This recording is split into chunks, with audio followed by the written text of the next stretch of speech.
Lythronyx, the Age of Sorrow, Part 1. In the dawn of the Age of Sorrow, the realm of Lythronyx flickered to life with the nascent sparks of magic. This newfound gift, initially rare and mystical, graced only a select few. Individuals who could command the elements, delve into the depths of mines, or mend the most grievous of wounds with but a mere touch. These pioneers of the arcane were met with a complex tapestry of awe, fear, and suspicion by the general populace. A significant number fell victim to persecution. Their extraordinary abilities misconstrued as witchcraft or heresy by the fearful and the zealous.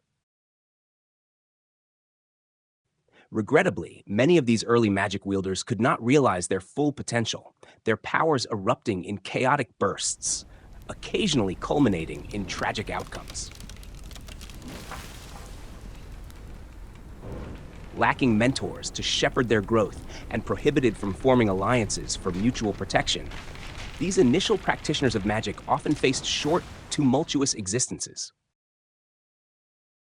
As Lythronyx's population burgeoned, so too did the emergence of magic users within its disparate villages, tribal communities, and nascent kingdoms. The tides of persecution slowly ebbed, replaced by a growing sense of covetousness among chieftains and warlords who recognized the strategic advantage a single battle mage could bring to their ranks. These sorcerers, masters of the arcane, soon found themselves ensnared, at times against their will, in the service of military forces and rulers. Tasked with deploying their formidable powers against foes, they were left with no alternative but to refine their arcane skills amidst the crucible of warfare. This turbulent era marked the inception of the earliest magical lineages. The relentless tumult of ceaseless conflict forged bonds among these warrior mages, united by the shared ordeals of combat. They assembled apprentices, exchanging knowledge and perfecting increasingly cataclysmic spells and enchantments.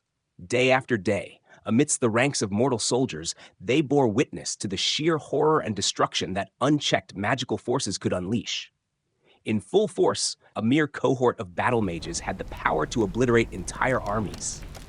The battlefields they traversed morphed into nightmarish vistas, scarred by rampant magical forces, with the land itself torn apart and warriors gruesomely dismembered. Any semblance of mercy or restraint among them was quickly overshadowed, as more merciless mages, thirsting for power and drawn from the growing populace, swiftly filled the ranks of those who hesitated. In the burgeoning tapestry of Lythronyx's magical dynasties, the House of Vaelthor emerged as a beacon of power and dread. Their genesis, enshrouded in the mists of a distant past where history and legend converge, speaks of Arandur Vaelthor, a figure as enigmatic as he was formidable. Born to the humble life of a goatherder in the highlands, Arandur's destiny was irrevocably altered when his village suffered under the brutality of an invading force. It was in this crucible of violence that Arandur's latent, terrifying powers were awakened, a dark maelstrom of vengeance and shadow. The legends of Arandur's retribution grew darker with each retelling.